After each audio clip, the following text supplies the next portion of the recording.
ఆంధ్రప్రదేశ్లో భారీ వర్షాలు కురుస్తున్నాయి. పలుచోట్ల కొండ చర్యలు విరిగి పడుతున్నాయి. అల్లూరి జిల్లాలో ఎడతెరిపి లేకుండా కురుస్తున్న వర్షాలకు చెత్రపల్లి గ్రామంలో ఇళ్లపై కొండ చర్యలు విరిగిపడ్డాయి. ఈ ప్రమాదంలో 6 ఇళ్లు దెబ్బతినగా 1 మృతి చెందారు. 3కి గాయాలయ్యాయి.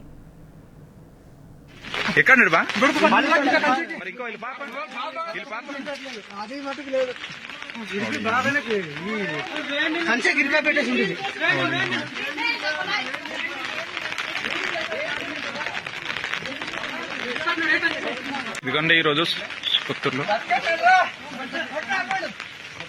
మరి ఎక్కండిరా బాబు. అమ్మ